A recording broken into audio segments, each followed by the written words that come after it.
오늘 우리에게 주신 하나님의 말씀은 사도행전 20장 1절부터 12절 말씀입니다. 사도행전 20장 1절부터 12절 말씀입니다. 다 함께 한 목소리로 읽도록 하겠습니다. 소요가 그침에 바울은 제자들을 불러 권한 후에 작별하고 떠나 마게도냐로 가니라.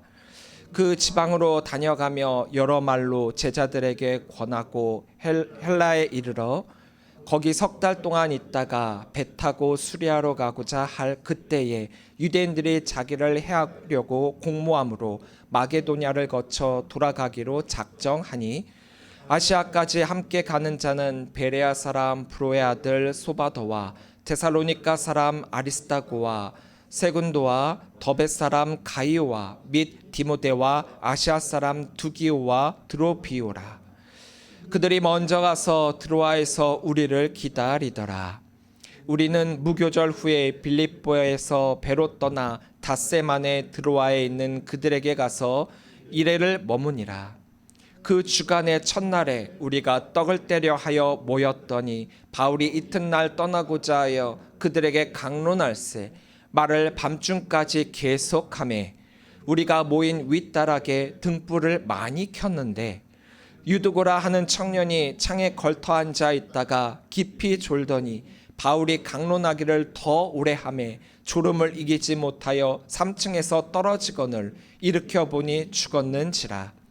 바울이 내려가서 그 위에 엎드려 그 몸을 안고 말하되 떠들지 말라 생명이 그에게 있다 하고 올라가 떡을 떼어 먹고 오랫동안 곧 날이 새기까지 이야기하고 떠나니라. 사람들이 살아난 청년을 데리고 가서 적지 않게 위로를 받았더라. 아멘. 할렐루야. 하나님께서 사랑하신 귀한 예배 자리에 오신 우리 성도님들을 주님의 이름으로 사랑하고 축복합니다. 우리 옆에 계신 분들과 인사 나누겠습니다. 사랑합니다. 축복합니다. 사랑합니다. 축복합니다. 제가 목회 나오기 전 신앙생활을 했던 모교에서는요, 이렇게 주일날 아침에 함께 모여서 축구를 했습니다. 새벽 예배에 나오시고 끝난 분들이 운동장에 나오시기도 했고, 또 새벽 예배는 나오지 못했지만 그래도 운동을 하고자 참여했던 분들이 꽤 많았어요. 저는 그때 중고등부를 담당하고 있었는데 주일 아침에는 함께 성경 읽기를 했었거든요. 그래서 6시에 모여서 아이들과 성경 읽기를 하고 그 아이들을 데리고 운동장에 나가서 함께 축구를 했습니다. 제가 했던 모교는 참 축구를 좋아했던 교회였고 또 성도들이었습니다. 이렇게 축구를 열심히 해요. 그리고 이제 집에 돌아가서 씻고 예배 시간에 예배에 참석을 하게 됩니다. 대부분들이 이제 뭐 성가대니 교사니 이렇게 봉사를 하셨던 분들이기 때문에 또 일찍 교회로 가야 되기 때문에 서둘러 갖고 집에 들어갔었어요. 이제 예배가 시작이 됩니다. 예배가 시작하기 전까지는 문제가 있지 않았어요. 그런데 예배가 시작이 되니까 여기저기서 문제가 하나씩 보이기 시작합니다. 언제요? 설교 때요. 자, 운동을 일찍부터 일어나고 와서 했더니만 일찍도 일어났고 몸도 노곤하고 이제 목사님의 그 설교의 말씀이 아주 달콤하게 들리는 거예요. 그러면서 눈이 스르르 감깁니다. 또 이걸 예견을 했는지 사람들이 이미 목사님의 시선을 피할 여기저기로 구석구석으로 찾아가 앉아 있었던 거예요. 가장자리에 앉고 맨 뒤에 앉고 또 내 앞에 조금 나보다 큰 분들이 앉아 계심으로 인해서 그분들이 내 눈을 살짝 가려주기를 바라는 마음으로 그렇게 위치 선정을 아주 기가 막히게 합니다. 근데 제가 이렇게 목회를 하고 이렇게 나와서 강단에서 설교를 하다 보니까 깨닫게 된 게 하나 있었어요. 아, 이렇게 강단 위에 서게 되면은 목사님의 시선을 피할 자리는 단 한 군데도 없구나. 이게 성도들의 입장에서는 내가 목사님의 시선을 피해서 아주 자연스럽게 졸 수 있겠구나 생각을 하지만 아니더라고요. 강단에 서서 딱 보면은 모든 사람들이 어떻게 설교를 듣고 있는지 또 졸고 있는지 뭐 딴 생각하는지 다 보이더라고요. 그래서 생각을 했어요.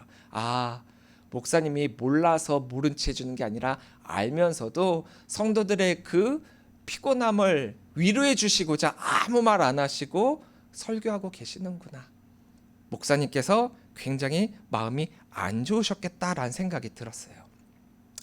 제가 어렸을 때 그랬습니다. 제가 그랬다라는 거예요.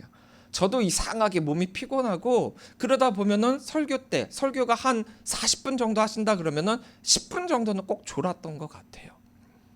예전에는 설교 시간이 참 길었잖아요. 요즘에는 설교를 뭐 20분만 해도 막 성도들이 몸을 비비 꼬고 막 빨리 끝내라는 눈치를 막 주고 막 그러는데, 예전에는 목사님들이 설교를 할 때 짧은 게 40분이었고 보통은 1시간 정도 설교를 하셨어요.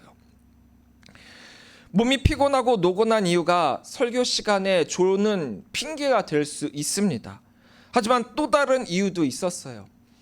담임 목사님께서 목회를 너무나도 열정적으로 하셨는지 초반에는 괜찮으셨는데 이제 은퇴하기 한 5년 정도 전까지 가다 보니까 목소리가 많이 상하셨어요.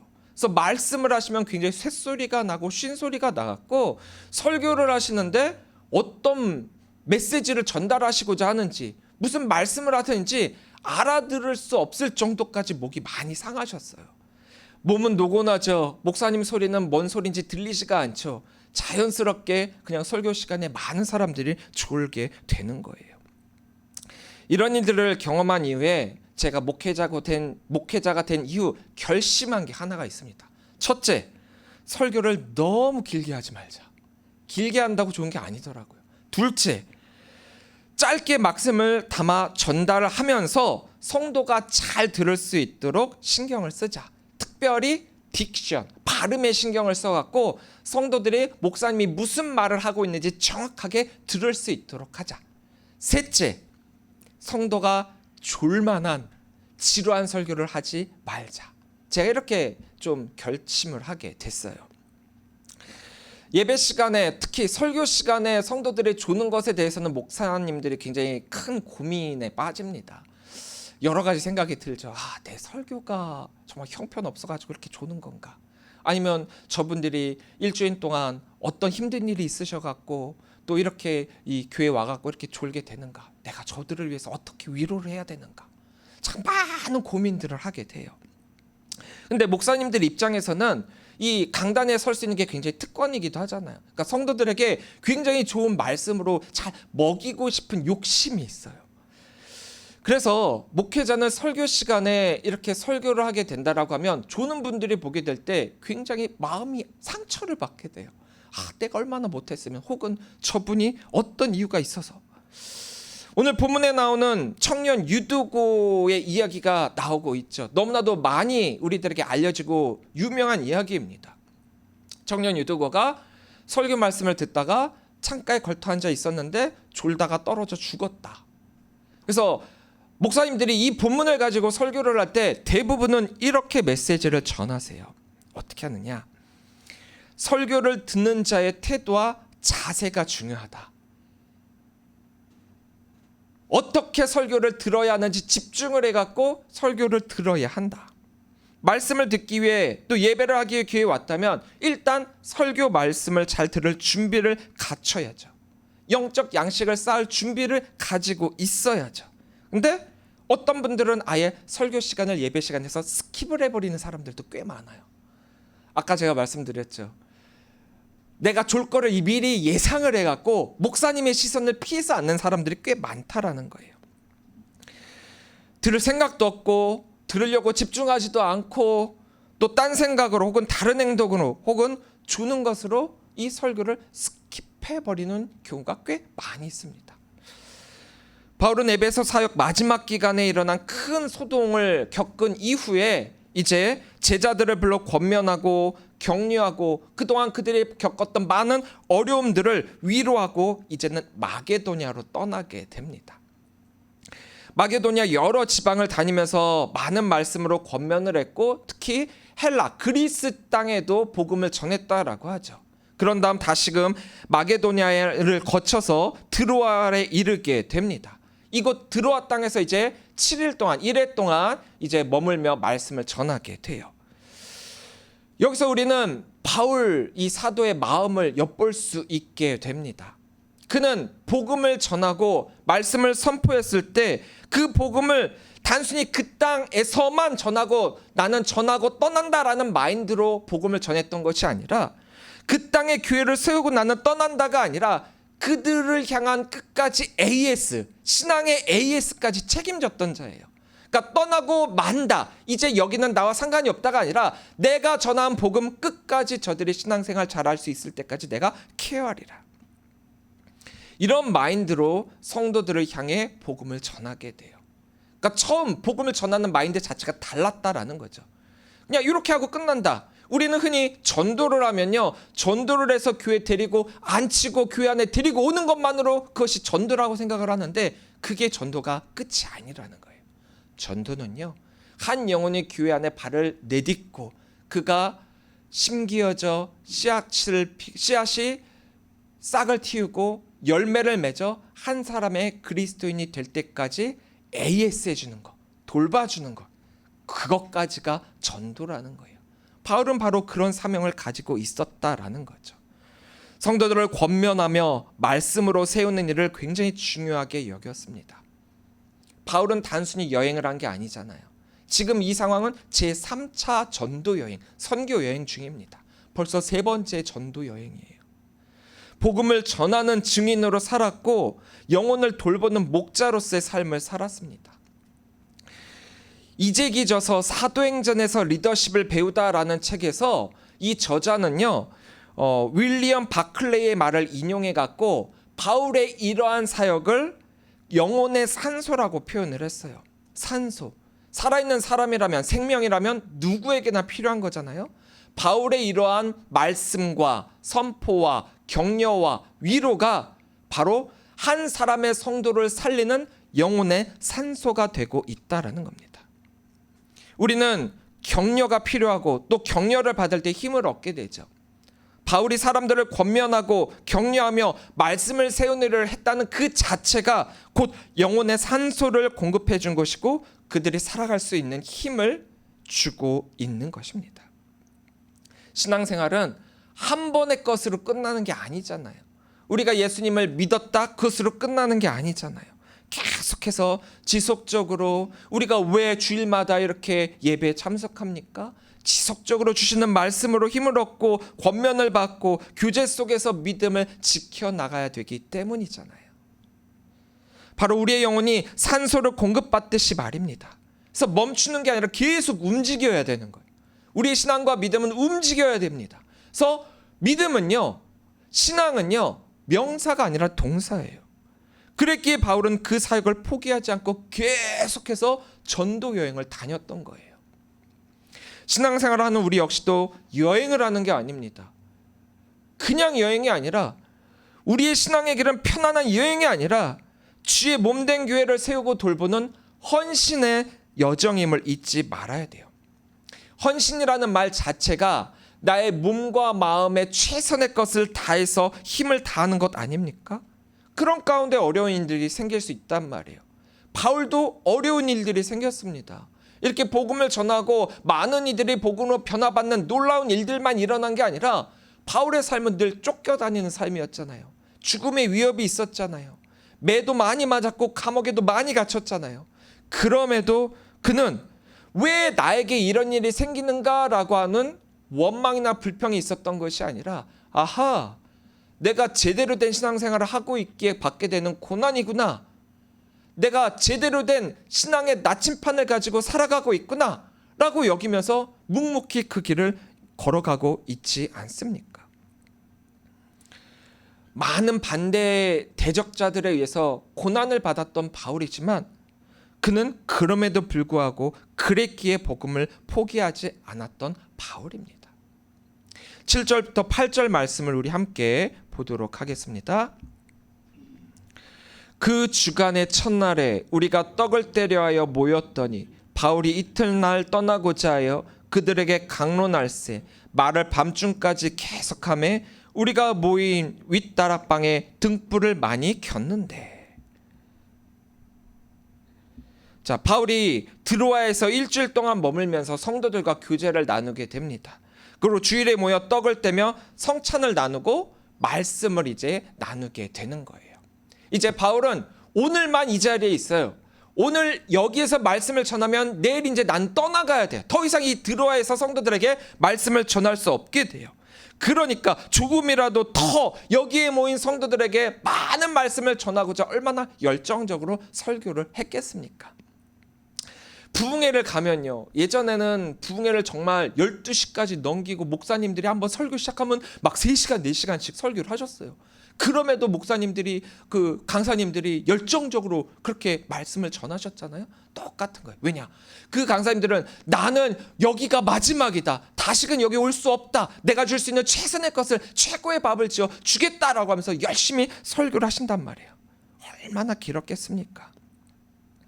또 우리가 여기서 잊지 말고 기억해야 될 부분이 있는데, 오늘 본문 말씀에서 이 윗다락에 등불을 많이 켰다라고 하는 이 말씀이에요. 등불을 많이 켰다라고 하는 이것은 과학적으로 보면 불로 인해 산소가 태워지고 이산화탄소가 많이 그 방에 있었다라는 의미죠. 이 말인즉슨 그 자리에 있는 사람들이 졸 수 있는 여건이 마련됐다라는 거예요. 늦은 시간에 몸이 피곤할 수 있는 그런 때, 오랫동안 산소가 부족한 장소에서 사람들이 말씀을 듣고 있었다라는 거죠. 더군다나 바울의 설교는요, 막 사람들이 반할 만한 그런 설교가 아니었어요. 바울의 설교는 매력적이지 않았어요. 굉장히 투박했어요. 어떻게 보면 굉장히 지루한 설교를 했어요. 바울을 비판하는 적대자들 가운데 바울의 단점을 꼬집고 있는 단점 중에 하나가 뭐였냐면, 바울 당신은 편지는 정말 기가 막히게 쓴다, 글은 정말 잘 써가지고 많은 사람들이 그것을 보면은 아마 감동을 받을 수 있다, 그런데 당신은 말이 어눌하고 그 말에는 힘이 없다. 이게 대적자들의 도전이었어요. 이거를 돌이켜 볼 때 바울은 설교는 그닥 잘하진 않았던 것 같아요. 긴 시간 설교를 했습니다. 바울이 많은 말씀을 전하고자 했지만 새로운 것을 했다라기보다는 했던 말을 또 반복해서 하고 또 반복해서 하고, 굉장히 지루한 설교였을 수도 있다는 것을 의미합니다. 자, 이렇게 등불을 많이 킨 장소에서 많은 사람들이 늦은 시간 동안 지루한 설교를 듣고 있었으니, 우리는 이 30분만 설교를 들어도 꾸벅꾸벅 줬는데 이 사람들이 안 좋을 수 있었겠습니까? 물론 열정을 가지고 말씀을 갈망하는 이들은 그 말씀 하나하나를 잘 들을 수 있었겠죠. 하지만 그럼에도 불구하고 설교는 지루하고 길어. 그랬더니만 여기에 어떤 한 사건이 일어나고 말았죠. 9절입니다. 유도고라 하는 청년이 창에 걸터 앉아 있다가 깊이 졸더니 바울이 강론하기를 더 오래 하매 졸음을 이기지 못하여 3층에서 떨어지거늘 일으켜보니 죽었는지라. 큰일이 났죠. 큰일이 생겼습니다. 말씀을 전하는 가운데 사람이 죽어버렸네요. 한 사람이 죽었어요. 한참 설교를 하고 예배 클라이맥스고 교회 가장 중요한 것을 하는 도중에 큰일이 터져버렸습니다.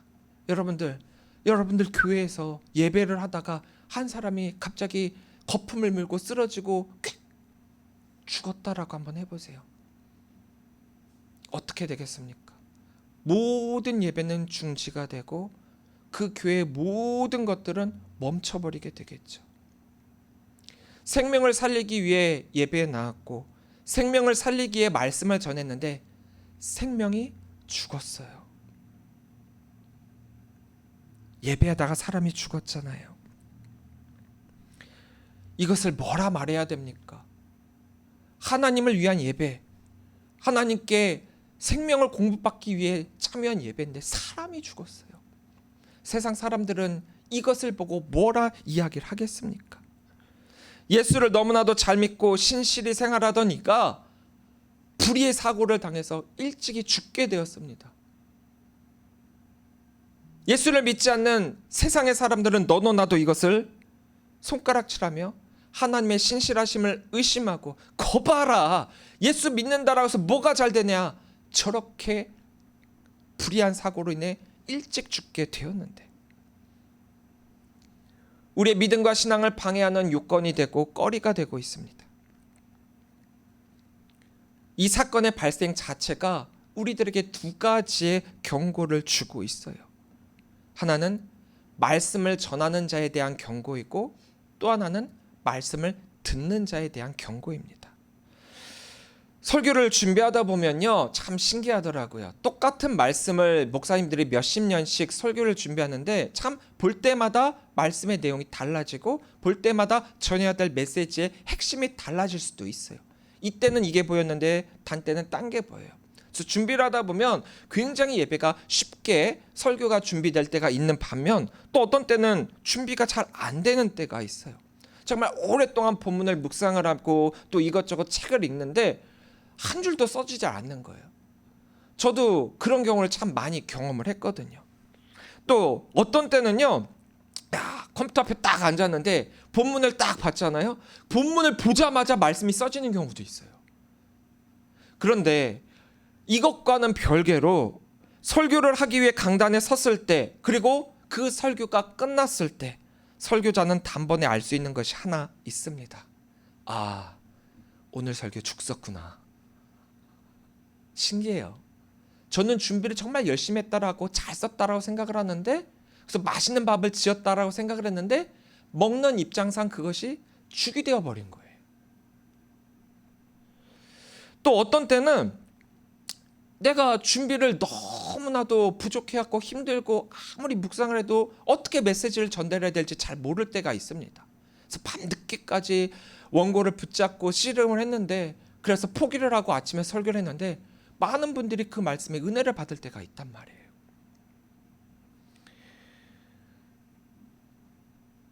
부족한 저조차 제가 한 20년 넘게 설교를 하고 목회를 하다 보니까 깨닫게 된 게 하나 있습니다. 설교자의 입장에서 설교를 잘 준비하는 건 이건 당연히 해야 되는 것이지만 하나님의 말씀으로서 전해야 할 딱 그 말씀만을 전해야 되겠구나. 옆에 자꾸 군더더기를 붙이니까 설교가 죽이 된다라는 거예요. 성도들이 밥을 잘 먹고 소화 잘 시킬 수 있도록 그런 역할을 목회자가 감당해야 되겠구나.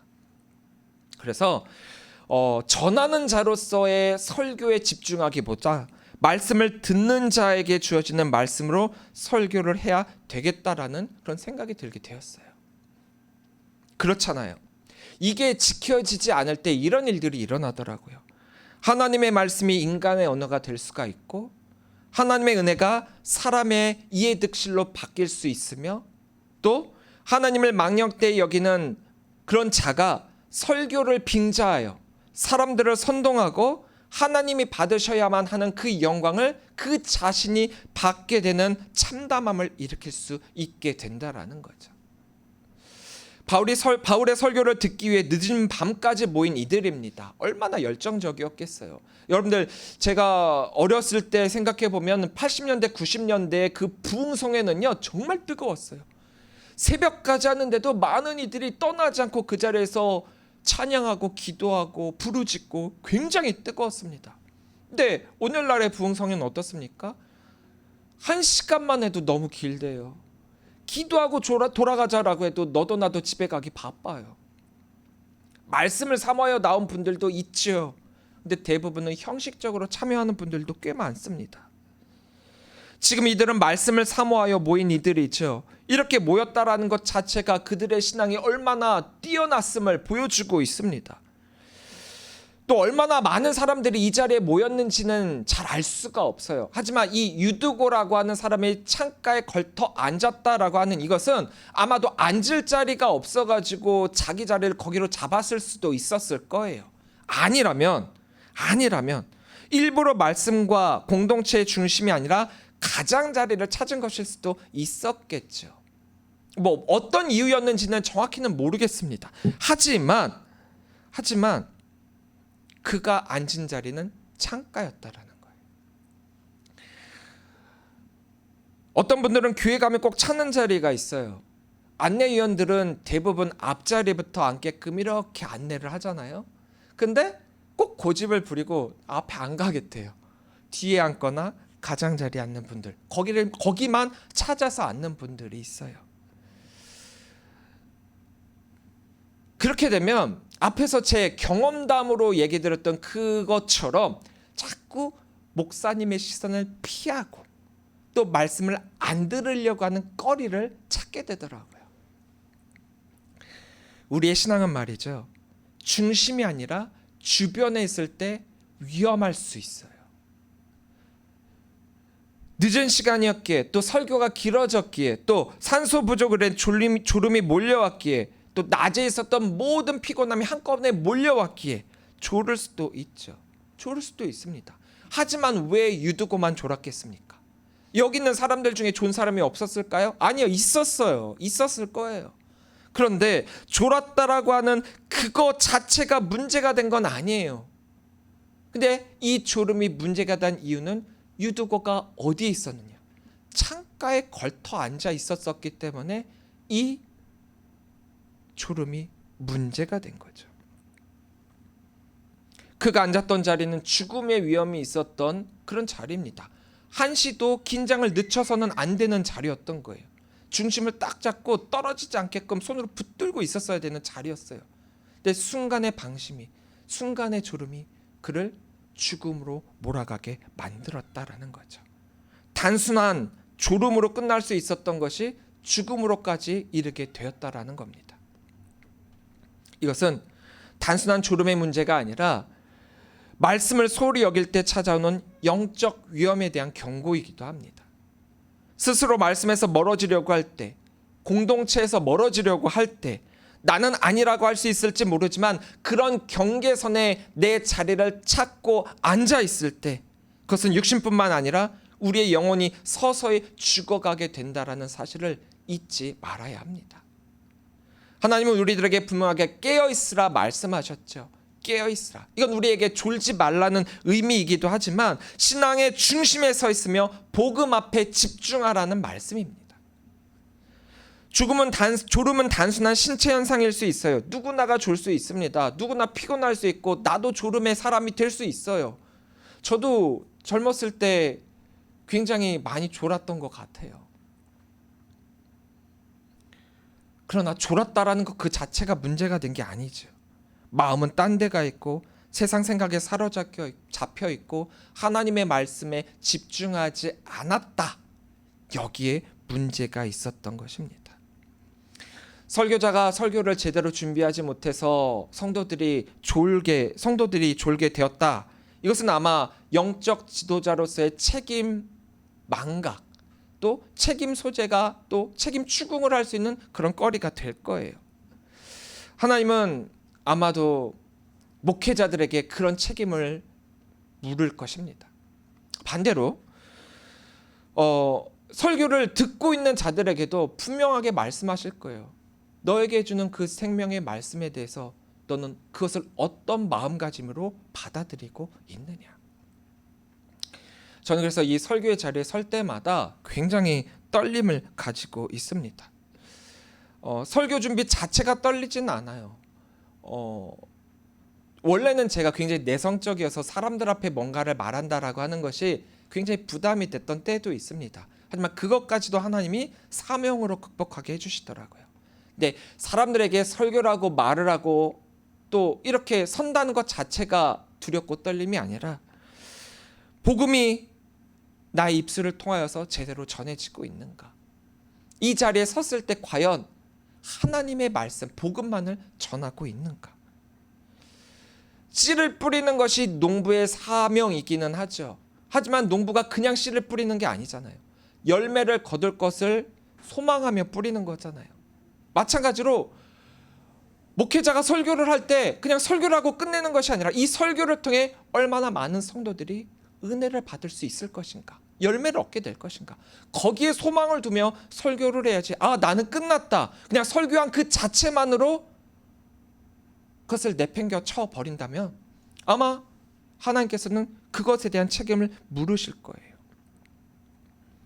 성도들이 말씀 앞에 깨어있지 못하고 말씀을 하나님의 말씀으로 받아들이지 않는다면, 그래서 말씀의 중심에 있는 것이 아니라 주변에 머물러 있고 가장자리만을 찾아다닌다면 결국 유도와 같은 죽음을 겪을 수도 있습니다. 그래서 오늘 이 말씀은요, 저희들에게 굉장히 신앙적 경고를 주고 있는 말씀이기도 해요. 어떻게 졸았는가? 어디에 있었는가? 어떤 마음가짐으로 설교를 듣고 있는가? 이것이 우리 신앙에서 반드시 체크되어져야 할 부분인 것입니다. 경계선에 서 있는 사람, 애매한 자리에 있는 사람은 조금만 위험이 나에게 닥쳐오게 되더라도, 조금만 방심을 하더라도 떨어질 수 있다라는 거예요. 이 유드고와 같이 마찬가지입니다. 이렇게 이 사건으로 이렇게 마무리가 됐다라고 한다면 정말 큰일이죠. 정말 큰일입니다. 예배 중에, 하나님의 사역 중에 사람이 죽었으니까요. 교회의 부흥이 아니라 앞으로 일어날 모든 주의 사역을 가로막는 장애물이 되고 말 것이죠. 그러나 이것이 끝이 아닙니다. 우리를 향한 영적, 신앙적 경고이기는 하지만 그것으로 내버려 두시는 것이 아니라 우리를 향한 하나님의 은혜의 약속을 우리는 발견하게 됩니다. 10절부터 12절 말씀입니다. 바울이 내려가서 그 위에 엎드려 그 몸을 안고 말하되 떠들지 말라, 생명이 그에게 있다 하고 올라가 떡을 떼어 먹고 오랫동안 곧 날이 새기까지 이야기하고 떠나니라. 사람들이 살아난 청년을 데리고 가서 적지 않게 위로를 받았더라. 자칫 교회 분란으로 끝날 수 있었던 이 사건이 도리어 하나님의 은혜의 자리가 되고 있습니다. 분명 유두고는 죽었죠. 절망 속에서 하나님은 그 바울을 통해 하나님의 은혜를 베풀어 주시고 계십니다. 이 죽은 자가 다시금 살아날 수 있도록 말입니다. 우리의 삶에도 죽은 듯한 문제, 회복 불가능해 보이는 처지가 있을 수 있습니다. 하지만 그것은 도리어 우리가 은혜를 받게 될 약속의 실현이 되기도 합니다. 기억해 보세요. 성경에 많은 그런 이적의 사건들이 있습니다. 그 중에서 그 이적의 사건의 핵심 포인트는 어디에 있었느냐? 누군가를 살렸을 때 그 살린 것에 대한 두려움과 떨림과 위대함과 영광이 사람들 입에서 넘쳐났어요. 그렇죠. 살아난 사건 그 자체가 얼마나 놀라운 일입니까? 하지만 유독 오늘 이 사건만큼은 부활, 살아남에 대한 그런 놀라움이 담겨 있지 않습니다. 희한하죠. 예수님께서 누군가를 일으켜 세우셨을 때, 베드로가 일으켜 세웠을 때, 많은 사도들이 일으켜 세웠을 때 주변에 있던 많은 사람들은 그 이적에 대한 놀라움에 금치 못했습니다. 하지만 오늘의 이 사건은 그 놀라움이 아니라 무엇이다 라고 표현을 하고 있느냐? 위로를 받았더라. 위로를 받았더라. 유두과가 살아난 이후에 공동체는 다시 떡을 떼며 말씀을 나누었습니다. 한 사람의 죽음이라는 시험과 사고가 있었음에도 불구하고 공동체는 흩어지지 않았고 말씀과 교제는 이어졌으며 위로를 받았습니다. 이것이 바로 우리를 향한 하나님의 은혜라는 거예요. 누구나가 졸 수 있습니다. 위험에 빠질 수 있습니다. 떨어질 수 있고요. 죽을 수 있습니다. 영적으로 깨어있지 않다면 그럴 수 있다라는 거예요. 나는 아니야. 아닙니다. 나도 그럴 수 있습니다. 하지만 하나님은 그것이 끝이라 말씀하시지 않습니다. 하나님은 그런 우리를 다시금 살리시는 분이시라는 거죠. 이 사건이 목회자인 저에게는 설교자에 대한 경고이자 또한 그런 저일지라도 사람을 살리는 그 사역에 동참할 수 있도록 주시는 하나님의 은혜의 말씀이기도 합니다. 바로 바울처럼 말이에요. 바울도 만약에 하나님의 은혜를 기억하지 않았다라고 한다면 정말 속으로 큰일 났다라고 생각을 했겠죠. 내가 말씀을 전하고 있는데 사람이 떨어져 죽었어. 앞으로 선교 어떻게 해야 되나? 이런 걱정이 있었던 게 아니라는 거예요. 또 누군가에게는 영적 경계선에 머물러 있지 말고 중심에 서 있으며 항상 깨어 있으라는 메시지로 받아들일 수 있을 것입니다. 또 누군가에게는 너가 비록 넘어졌을지라도 그것에 머물러 있지 말고 다시 일어나라는 은혜의 약속으로 받을 수 있습니다. 맞습니다. 이것은 신앙생활하는 우리가 영적으로 또한 신앙적으로 다시금 깨어 있어야 됨을 말씀해 주시는 경고이자 은혜의 약속입니다. 사랑하는 성도 여러분, 오늘 본문의 이 사건은 한 청년이 예배를 드리다 설교를 듣다 떨어져 죽은 그런 사고가 아니라는 거예요. 우연이 아닙니다. 성령께서 우리들에게 교훈해 주시고 계신 말씀이라는 거예요. 나에게 이것은 신앙적 경고입니까? 아니면 은혜의 약속입니까? 말씀을 들으셨으니까 이제 알게 되었죠. 어느 한쪽의 선택이 아니라 둘 다라는 거예요. 경고를 통해 깨어나야 하고 약속을 통해 위로받아야 됩니다. 졸고 있다면 깨어나십시오. 넘어졌다면 낙심하지 말고 일어서십시오. 하나님은 여전히 우리와 함께 하시며 우리를 다시 살리시고 위로하시고 공동체 안에서 회복시켜 주십니다. 하나님의 은혜가 아니면 살아갈 수 없는 우리들입니다. 그렇게 하나님의 이 은혜의 약속이 우리가 이 땅을 살아갈 힘이 되고 있습니다. 오직 예수로 살아가시는 성도들이 되시기를 바랍니다. 우리의 매 삶 속에 주어진 신앙의 경고와 은혜의 약속을 붙잡으며 방심하지 마시고 늘 긴장하면서 예수만을 붙잡아 예수로 승리하시는 우리 귀한 성도들이 되시기를 주님의 이름으로 간절히 축원합니다. 기도하겠습니다.